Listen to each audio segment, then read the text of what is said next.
National Gun Violence Survivors Week, and a local organization, Mothers United Against Gun Violence, is hosting an event to help lift up their voices for those who have been impacted by gun violence. And they're inviting the entire community to come out and support. And joining us now to tell us all about it, Angela Walker, the CEO of Mothers United, and Katrina Carey, member of the board of directors, and a mom who's lost a son. Thank you all so much for being with us today. Thank you so very much. Thank you for inviting us. Absolutely. So for anyone who's unfamiliar, just tell us a little bit about Mothers United Against Gun Violence. Mothers United is a boots on the ground organization. We are truly touching the community with a mother's love to try and end gun violence because it is happening far too often, far too soon.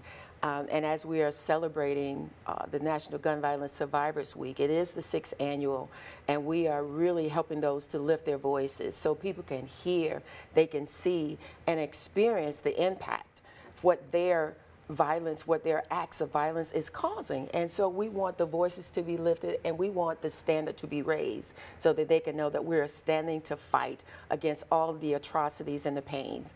As we look at the statistics, it says in America, across America, over 120 people are shot daily and killed, and more than 200 are wounded. And so this is the impact of changing not only families but communities.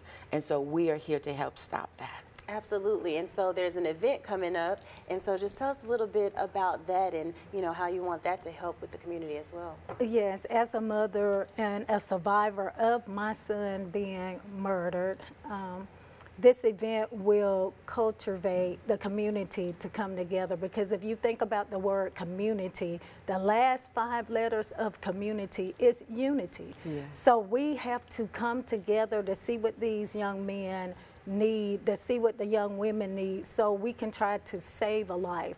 And there are so many programs out there that mothers don't know about, grieving families, they don't know about these programs. So we want to be able to initiate, to reach out to them, to let them know that there is support out there.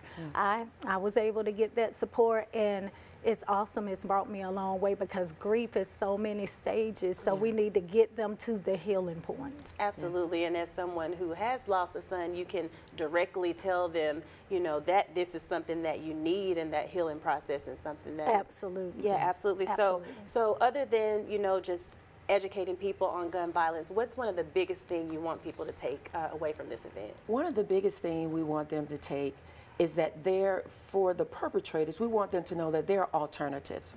There are alternatives. I remember living in Chicago for 30 years, and my sons were growing up in the streets. There were days back then where they could have disagreements, they can fight, and it's over with. They shake hands and move on. We want them to know that you can get back to those days, because once you do the act, once you commit that crime, there's no turning back. But these are relationships many times that have been ongoing, and to get angry and consider that there are no other alternatives, there are ways and means of handling these situations, but we want the families to know that there is a platform where their voices can be heard. And there is a platform where they can lift their voices and let the world know that I'm dealing with this pain. I'm not going to drown in it, but I am going to use it and turn that pain into power. And that's what it's all about, helping them to turn the pain into power and live. Absolutely. That is an amazing event. We got the information on the screen right there. If you are interested in coming out and being a part of this very touching and healing event there. Thank you all so much for being with us. Thank you so very much. Thank you. All right, well, here's a look at what's coming up next. A new report examines